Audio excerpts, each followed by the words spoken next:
Hola, es Macy. Quería compartir con ustedes sobre dos noticias interesantes recientes y un poquito más de información sobre ellas. La primera se titula Scarborough, y no sé si estoy diciendo el apellido correctamente.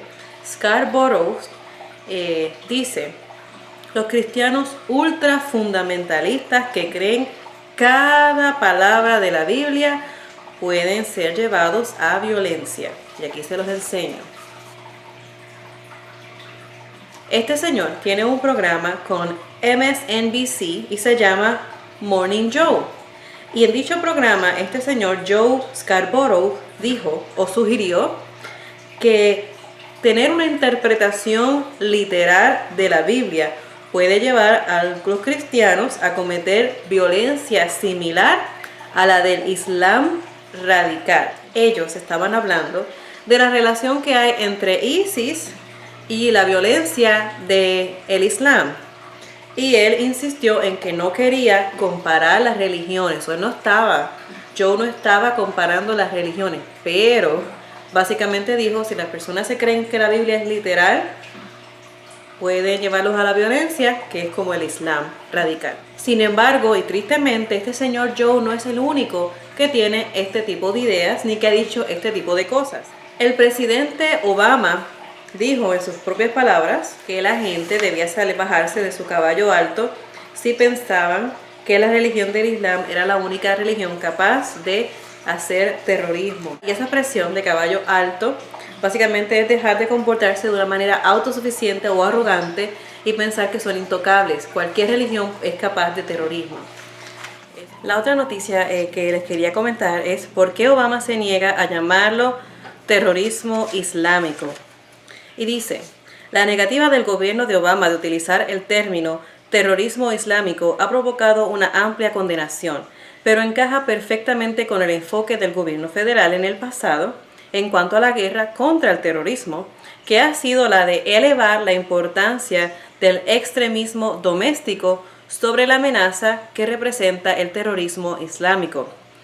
En la planificación de la cumbre de esta semana sobre la lucha contra los extremistas violentos, la Casa Blanca ha evitado consistentemente nombrar extremismo islámico como eje central, informó la CNN. A pesar de 2 ataques mortales que fueron llevados a cabo en el nombre del Islam en París y en Copenhague en tan solo los últimos 2 meses.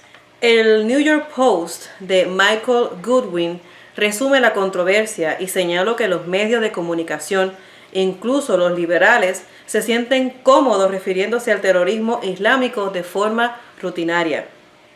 Esto es una locura. Si bien el Estado Islámico, Al-Qaeda, Boko Haram y los talibanes citan el Islam como la base de sus cultos a la muerte, Obama sostiene que sus actos son contrarios al Islam y por lo tanto se niega a asociarlos con el Islam, escribe Goodwin. El Papa no compartió el cuidado de no mencionar a la religión en contexto del terrorismo. Por su parte, él condenó a la decapitación de 21 cristianos coptos en Egipto por ISIS y su comentario fue: fueron asesinados simplemente por el hecho de que eran cristianos. Por el contrario, en una declaración de 192 palabras de la Casa Blanca, las palabras cristiano, copto, islam o musulmanes estaban completamente ausentes en su declaración en relación a esos asesinatos. Una portavoz del Departamento de Estado hizo empeorar las cosas durante una entrevista de televisión en la noche del lunes, cuando ella sugirió que una mejor manera de hacer frente a los militantes ISIS era alentar algún tipo de programa de empleo en vez de eliminarlos. Así que esta señora dice que para combatir los terroristas lo mejor que podemos hacer es ofrecerles trabajo. Durante un discurso en el Desayuno Nacional de Oración a principios de este mes, Obama pareció reprender casi deliberadamente a los cristianos, trazando paralelismos entre la reciente brutalidad de ISIS con las cruzadas de hace 800 años, comparando algo reciente con algo de 800 años, insistiendo en que la gente se baje de su caballo alto y me puse a buscar esa expresión que significa, y es dejar básicamente de comportarse de una manera arrogante y autosuficiente, y que reconozcan los terribles hechos que el cristianismo había forjado en nombre de la religión. Apenas aparece apropiado, con apenas pocos días después que surgió un video brutal de ISIS quemando a un piloto jordano, teniente Muaz al-Qasasbeh, vivo. Sin embargo, ninguno de estos comportamientos realmente debería sorprendernos, dada la fascinación del gobierno federal en el pasado con el extremismo doméstico, que sirve para disminuir la atención prestada a la amenaza más mortal, que es el terrorismo islámico. Y si alguien no me está siguiendo, básicamente el artículo está hablando de que el gobierno de Estados Unidos le está poniendo un énfasis a lo que se llama terrorismo extremo doméstico aquí, o sea, la gente de aquí, de Estados Unidos, versus el terrorismo islámico, ¿verdad? En la más reciente lista de evaluación de amenaza nacional terrorista del FBI, se omite por completo a los terroristas islámicos. Ellos ya no están en la lista. En su lugar se está enfocando en los ciudadanos soberanos y el movimiento de las milicias. Y sé que la noticia es un poquito larga, pero es bien interesante. La Universidad Nacional de Consorcio de Maryland para el Estudio del Terrorismo y Respuestas al Terrorismo, o conocida como START, dijo que los ciudadanos soberanos son la inquietud más alta en cuanto a la aplicación de la ley. En inglés, Top Concern of Law Enforcement. En el 2012, ese mismo departamento dio a conocer un estudio que caracteriza a estadounidenses que son sospechosos de la autoridad federal centralizada e irreverentes a la libertad individual, como terroristas de extrema derecha. El estudio, que fue financiado por el DHS, el Departamento de Homeland Security, por una suma de $12 millones que pagamos nosotros los contribuyentes, en gran parte omite el extremismo islámico y a su vez se centra en los americanos que sostienen creencias compartidas por la inmensa mayoría de los conservadores y los libertarios, y los pone en el contexto de extremismo radical. O sea, ya se está cambiando la definición de lo que es terrorismo. Ya el terrorismo no estamos pensando en Al-Qaeda, en Osama Bin Laden, Hussein, no. Ahora lo que quieren es que cuando se piensa en terrorismo, tú pienses en la gente de aquí, la gente que está poseyendo armas, la gente que está haciéndole homeschooling a los niños, la gente que está leyendo la Biblia de forma literal, como dijo en la noticia que les acabo de leer anteriormente del señor Joe, del programa Morning Joe. El año pasado se supo que el Departamento de Seguridad Nacional mantiene una lista de personas con vínculos terroristas que son intocables, los que le permiten la entrada sin restricciones a los Estados Unidos.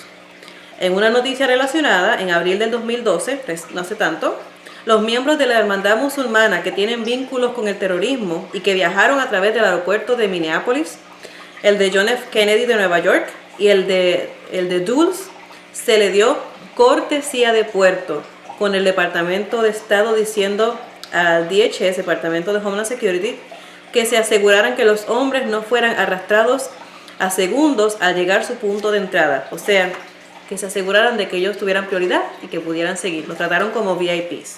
En agosto pasado, más de un año después del atentado de Boston, el Departamento de Seguridad Nacional también enlistó a los ciudadanos soberanos como una potencial amenaza terrorista más letal que los extremistas islámicos, colocando a los ciudadanos soberanos número 1 en la lista, a pesar de que las personas que se identifican como tales tan solo se han involucrado en ataques menores y esporádicos. Pero sin embargo ellos ya son los número 1 en la lista de terroristas. Además, los enfrentamientos violentos que involucran a los ciudadanos soberanos en su mayoría van dirigidos a los agentes de la ley, o sea, que la amenaza para el público en general es mucho menor que la planteada por los extremistas islámicos. El programa PSA del Departamento de Seguridad Nacional, el que dice see something, say something, si ves algo, di algo, tampoco logró retratar a los extremistas, o mejor dicho, a los terroristas, como musulmanes en numerosas ocasiones. En su lugar se prefirió presentar a los malos como a estadounidenses blancos de clase media en la mayoría de las ocasiones. Los veteranos que regresan también se han caracterizado por el gobierno federal como una amenaza mayor que el extremismo islámico. ¿Y cómo es posible que los veteranos que han ido a luchar guerras en nombre de su país para asegurarse que nosotros tengamos la libertad de la que estamos gozando en apariencia hasta el día de hoy, sin embargo, ellos están siendo también marcados ya como terroristas y peores que los islámicos? En una evaluación de inteligencia del DHS de abril en el 2009, se enlistó a los veteranos que regresaban como terroristas domésticos probables. Apenas un mes después, el New York Times informó sobre cómo los niños exploradores o Boy Scouts estaban siendo entrenados por el DHS para matar veteranos descontentos de la guerra de Irak en simulacros terroristas. O sea, que estaban haciendo simulacros terroristas, pero los que eran los terroristas en ese momento eran veteranos de la guerra de Irak. El FBI también ha satanizado repetidamente a los veteranos que regresan de Irak y Afganistán como una importante amenaza terrorista doméstica. Ese patrón obsesivo de ver el extremismo doméstico como una amenaza mayor que el terrorismo islámico ha caracterizado el manejo de la administración Obama de la guerra contra el terrorismo desde que Obama asumió el cargo hace poco más de 6 años. Por lo que es poco sorprendente que la Casa Blanca se niega a reconocer el extremismo islámico por su nombre y por la amenaza que representan verdaderamente.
En las escuelas públicas se están enseñando los pilares del Islam y obviamente el gobierno y mucha gente está hablando que es una religión de paz. Y me puse a buscar información, es un poquito larga, pero voy a tratar de hacerlo lo más breve posible porque es importante, me parece que es importante que tú y yo sepamos más sobre el Islam. Cuando los musulmanes invadieron España, se necesitaron 7 siglos para sacarlos. Los turcos otomanos masacraron a 1,5 millones de armenos entre los años 1915 al 16. Un hecho todavía ignorado por mucho del mundo occidental. Masacraron en un año o 2 a 1,5 millones de armenos. En el Sudán, más de 2 millones de cristianos han sido masacrados y muchos más vendidos como esclavos. Todo bajo la dirección del general Umar Bashir, musulmán. En Indonesia, los musulmanes han matado a más de 300,000 católicos desde 1975. El genocidio y la persecución actual de los cristianos en Irak, Irán, Egipto, Pakistán, Nigeria, en el nombre del Islam y los musulmanes. esto es el autor, dice, yo no estoy ignorando las cruzadas, los conquistadores españoles u otros acontecimientos hechos en el nombre de Cristo. Yo estoy bien consciente de los abusos del cristianismo en los siglos pasados y los encuentro bien repugnantes, y yo estoy de acuerdo con el autor. Pero yo no encuentro la conquista por la espada como el modus operandi estándar del cristianismo. Diferente a Muhammad, Jesús y sus seguidores no iniciaron la propagación de su fe por la fuerza militar. El Corán exhorta a violencia contra los incrédulos y combatir hasta que el Islam es la única religión. Aquí algunos ejemplos directos del Corán. Matad a los asociadores donde quiera que les encontréis, capturarles, sitiadles, tenderles emboscada por todas partes. Pero si se arrepienten, hacen la asalá y dan el ataque, entonces dejadle en paz. Eso está en Sura 9:5. Otro más dice, combatid contra ellos hasta que dejen de induciros a apostatar y se rinda culto a Alá. Sura 2:193. Cuando vuestro Señor inspiró a los ángeles, yo estoy con vosotros. Confirmad pues a los que creen. Infundiré el terror en los corazones de quienes no crean. Cortarles del cuello, pegarles en todos los dedos. Eso es Sura 8:12. Retribución de quienes hacen la guerra a Alá y a su enviado, y se dan a corromper en la tierra. Serán muertos sin piedad, o crucificados, o amputados de manos y pies opuestos, o desterrados del país. Sufrirán ignominia en la vida de acá y terrible castigo en la otra. Ese es Sura 5:33. Estos son solamente un par de ejemplos de lo que dice el Corán, la dicha llamada religión de paz. Aquí en el oeste han intentado cristianizar sus creencias y muchos de nosotros creen que los musulmanes son gente amadora de paz. Pero el Corán, la historia, Mahoma, el terrorismo y el yihad cuentan otra cosa. Nosotros mismos podemos leer que está escrito en su ley, que un musulmán tiene que matar a ellos quienes no se convierten. Su líder Mahoma hizo su fortuna robando y matando. Un poquito más sobre el yihad o la guerra santa. ¿Por qué parece como si siempre estarían peleando y terrorizando gente? ¿Por qué es Islam tan militante y altanero?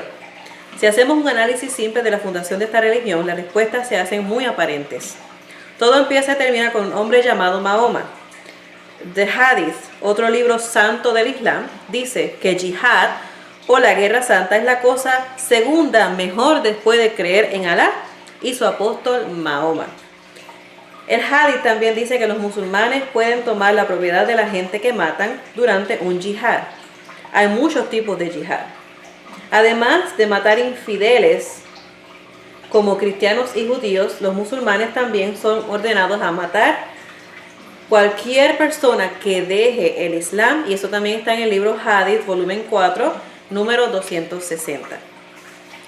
Hadith nos cuenta también cómo Mahoma quemó los ojos con hierro caliente. Eso está en Hadith, volumen 1, número 234, y cómo mantenía a las personas bajo el agua hasta que morían, o sea, los ahogaba. Eso está en el volumen 8, número 796. El Mahoma no era un hombre pacífico. No se puede comparar con Jesús, que Mahoma es el profeta del Islam.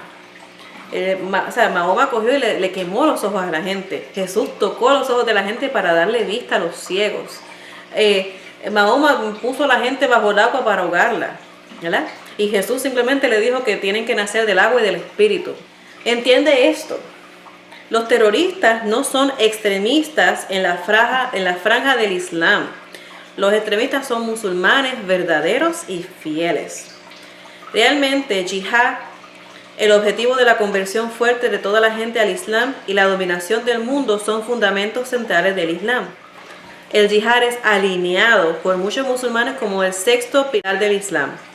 Las organizaciones terroristas como Al-Qaeda, Hamas y el Hezbollah tienen gran apoyo entre la gente musulmana. Sin embargo, la mayoría de los musulmanes no practican la violencia abiertamente, ya sea por miedo de ser encarcelados o por la razón de que son unos creyentes tan secularizados o simplemente porque saben que hay otra forma más fácil para alcanzar su meta: conquistar a todo el mundo para Islam pacíficamente y pronto. ¿Qué en el Corán justifica el yihad contra judíos y cristianos? El Surah 9 aparece al principio del Corán. Sin embargo, fue uno de los últimos suras o libros escritos. Este surah declara que todos los infieles deben ser aniquilados o completamente sometidos. En otras palabras, aunque se inicia con los versos de paz, si se interpreta el Corán conforme al estilo nasikh, los últimos versos invalidan o anulan completamente los más antiguos, los que sí son pacíficos. O sea que básicamente, por la lectura que saqué del Islam, básicamente al principio, los primeros versos, ya que Mahoma no tenía muchos seguidores, eran principios de paz. Pero los últimos versos, ya cuando había crecido un poco más, Mahoma tenía más fuerza, ya eran unos versículos más violentos. Ellos tienen un tipo de interpretación que es lo que se llama estilo nasikh, que es el que dice que los últimos versos, donde hay más violencia, tienen que básicamente abrogar a los primeros versículos que hablan de la paz. Y me pareció bien interesante, yo no sabía eso. Esta orden que alienta la violencia invalida los 114 versos anteriores que instan a la paz. Esto es lo que proporciona el combustible que justifica el yihad en las mentes musulmanas. Y aquí está Surah 9:3 del Corán. Habla en nombre de Alá y su enviado Mahoma. Dirígete a los hombres el día de la peregrinación mayor. Alá no es responsable de los asociadores, o sea, cristianos y judíos, y su enviado tampoco. Si se arrepienten, será mejor para ustedes, pero si no obedecen y toman la espada, sepan que no escaparán de Alá. Anuncia a los infieles, cristianos y judíos, un castigo doloroso. ¿Por qué interpretan estos versos bélicos de manera literal? De acuerdo con escolásticos musulmanes, la palabra árabes nasikh y mansukh son ambas derivadas de la misma palabra nasaka, que significa abolir, reemplazar o abrogar. El nasikh en participio activo, la abrogación, y mansukh, el pasivo, significa lo abrogado. En conclusión, el lenguaje técnico, mansukh se refiere a ciertas porciones coránicas que conforme a la religión islámica son reveladas, han sido abrogadas por las otras más recientes. Para los fundamentalistas, aquellos que como hacemos los evangélicos con la Biblia, entienden que el texto del Corán es de manera literal, interpretan que los versos más virulentos abrogan a los más pacíficos. Los violentos tienen prioridad sobre los pacíficos. Cuando los musulmanes son una minoría, son como lobos vestidos de oveja. Tan pronto consiguen la mayoría, revelan su verdadera cara, porque esa es la forma, la técnica para entrar. El Corán fue escrito en un periodo de 22 años. En los primeros años, cuando los seguidores de Mahoma eran pocos y aún débiles, en el ámbito militar, él escribió los 114 versos que hablan de paz y vivir en paz con los demás. Pero más tarde, cuando ya era militarmente más fuerte y contaba con más seguidores, Mahoma escribió o dictó, ya que de acuerdo con la enciclopedia en carta, Mahoma nunca supo escribir. Dictó versos que declaran que todos los infieles deben ser aniquilados o sometidos y humillados. La mujer musulmana es vista como una máquina de dar a luz, o sea, una cosa. Así que yo espero, mujer que me estás escuchando, no te dejes llevar, no pienses que la religión es una religión de paz. Si esa religión llegara a dominar el mundo, básicamente ven a las mujeres como incubadoras, como máquinas de dar a luz. Algunos investigadores demuestran que en Francia solamente hoy viven 7 millones de musulmanes. Se ha pronosticado que hasta el año 2040, más del 55% de la población de Europa va a ser islamistas. Y si continúa esta tendencia, hasta el año 2055, la cantidad va a ser de un 75%. También en Estados Unidos los musulmanes aumentan cada vez más y el Islam es ya oficialmente la religión segunda más grande del país.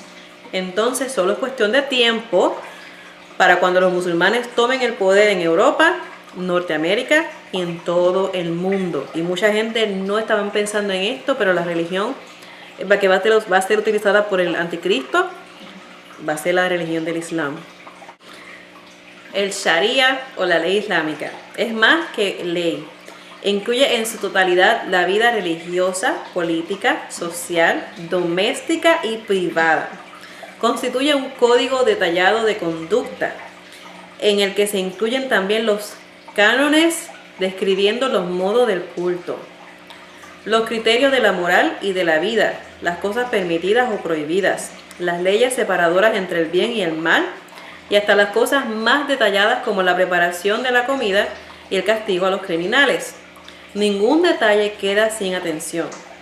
No le queda a una persona apenas ni un poquito de libertad de pensar y decidir por sí mismo.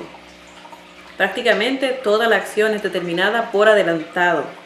Solo hay que aceptar la ley de Alá, como ellos la interpreten. El conflicto entre Israel y los árabes. Y este es interesante. La razón verdadera del conflicto entre Israel y los árabes es la posición del monte del templo en Jerusalén, la ciudad santa de Dios. Vamos a ver lo que dice la Biblia acerca de Satanás, y eso está en Isaías 14, del 12 al 14. Dice: ¿Cómo caíste del cielo, lucero de la mañana, hijo de la mañana? Derribado fuiste a tierra, tú que debilitabas a las naciones. Tú que decías en tu corazón: subiré al cielo, en lo alto, junto a las estrellas de Dios. Levantaré mi trono y en el monte del testimonio me sentaré. En los extremos del norte, sobre las alturas de las nubes subiré y seré semejante al Altísimo.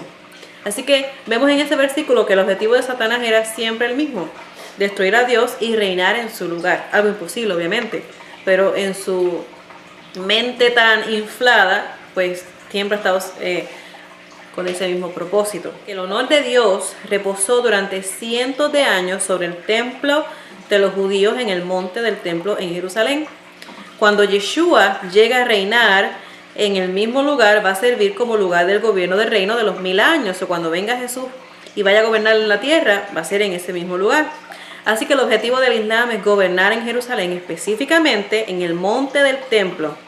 No es un milagro que Alá, que no es un Dios, sabemos que no es Dios, o aquí dice el autor, o Satanás, ha construido allí su trono y por medio de esta religión exige a él mismo toda la ciudad y hasta todo el país que Dios le prometió a Israel.